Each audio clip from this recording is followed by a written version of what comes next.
Mechi iliyowakutanisha Uingereza dhidi ya Ufaransa imemalizika rasmi na Uingereza wameondoka na ushindi wa magoli 6-4. Yeah, very surprising, lakini hivyo ndio jinsi matokeo yalivyo.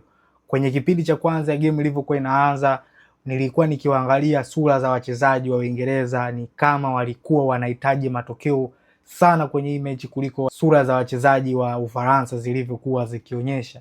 Unaweza kuona kila mtu alikuwa na demand matokeo baada ya matokeo mabaya waliopata dhidi ya Argentina. Watu wengi tulikuwa tunajua kuna timu moja lazima ingepoteza huu mchezo, lakini hakuna mtu aliyekuwa anategemea kuwa magoli mengi kiasi hichi yangeweza kutokea kwenye hii mechi, kutokana na timu zote ni bora kwenye kuzuia na kwenye kushambulia pia. Kylian Mbappe amefunga goli zake 2 kwa usiku wa leo, na hivyo kufanya race ya top scorer ndani ya World Cup kunoga zaidi.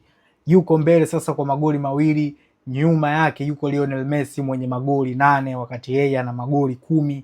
Kwenye hii mechi pia tumeshuhudia hat-trick ya Bukayo Saka. Hii inakuwa ni hat-trick yake ya kwanza kwenye mashindano haya ya World Cup 2026 na ndio hat-trick yake ya kwanza toka ameanza kucheza mashindano haya ya World Cup. Usiku ulikuwa ni mrefu sana, lakini aliyeondoka na faida kubwa zaidi ni Kylian Mbappe pamoja na timu ya taifa ya Uingereza, kwa maana ya Kylian Mbappe kama Messi asipofunga goli lolote kwenye mchezo wa fainali, basi automatically yeye ndio top scorer wa haya mashindano.